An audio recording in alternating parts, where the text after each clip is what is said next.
I'm going to do in a minute is I'm going to go through each component of the pumping test setup, and I'm going to explain how it works and why we're using it and exactly what measurements we need to take to undertake our pumping test properly.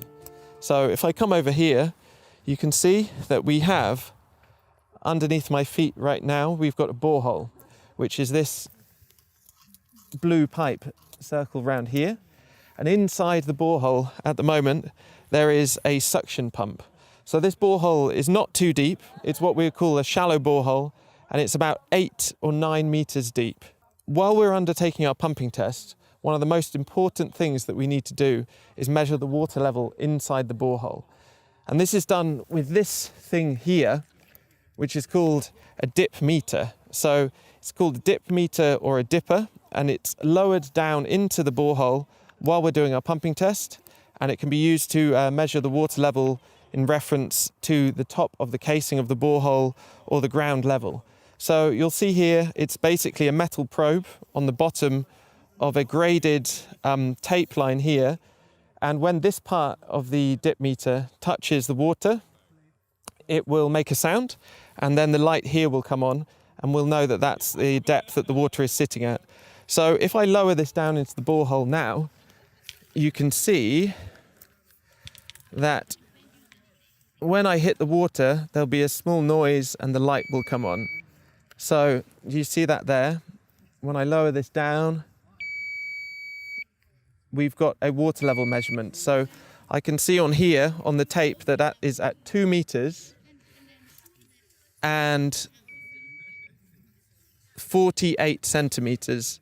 So the water level inside this borehole is 2 meters and 48 centimeters below our reference point.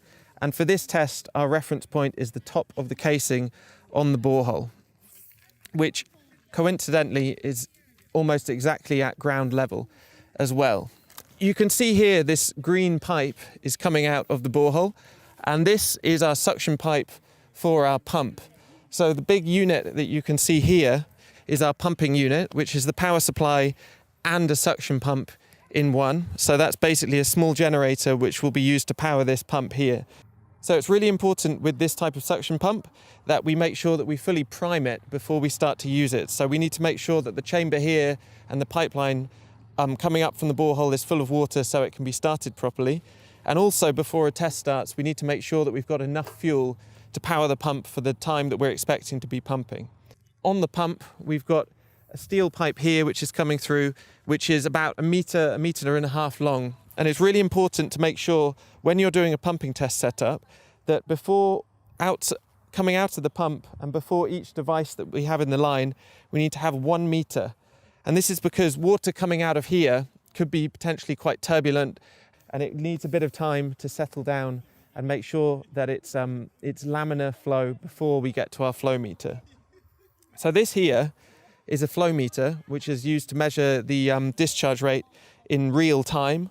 So our water will come through here, and as it passes through the flow meter, it turns a small turbine, which in turn will adjust our totalizer clock here.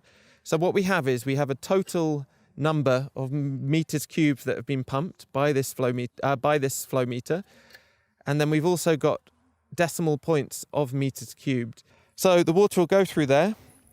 It will go into another meter pipe, which is again used to avoid turbulent flow close to the flow meter, and it will come up here to our valve. So we've got a valve attached to the line here, which can be operated by moving this up and down, and that will be used during the pumping test to restrict the flow. So during any pumping test, we'll want to be able to restrict the flow to exactly the rate that we want, especially when we're doing some sort of step test where we need to use different pumping rates. From the valve there, the water goes down, down, down, and it goes into the background there to our discharge point. Here we are at the discharge point of our pumping test. So the water that we're pumping out of the borehole over there with our pump is coming through the discharge line, and this is where it's actually coming out at the end of the pipe. So we've chosen a place that's approximately 50 meters away from the borehole to discharge the water, and we do that for a few different reasons. Firstly, it always needs to be a certain distance, at least 50 meters, maybe 100 meters from the borehole, to prevent the water that we're discharging here going back, infiltrating into the ground and coming back into our borehole, which we'd call recirculation. So we need to make sure we have a distance between the discharge and the pump for that reason. And secondly, also, it's really important to make sure that you don't flood your work area, or if you're doing a pumping test in a very flat area, it's quite common to have problems to discharge the water to the environment in a place that's not going to flood somebody's house or somebody's work area, or even flood your own pumping test equipment. So sometimes if you're doing a pumping test for 2 or 3 days, you're going to have a huge volume of water, and you need to make sure that goes away from the borehole. Here we found the ideal position because we're actually discharging into a small ditch and the water can flow away quite quickly. So at the moment it's coming out at about 1 litre per second during our step test. And the other important thing to note when you're discharging pumping test water to the environment is to make sure that you comply with all local discharge and water quality regulations. So you don't want to be discharging potentially silty or water of unknown quality to a public stream or a ditch near somebody's house. So that's a really important thing to take into consideration.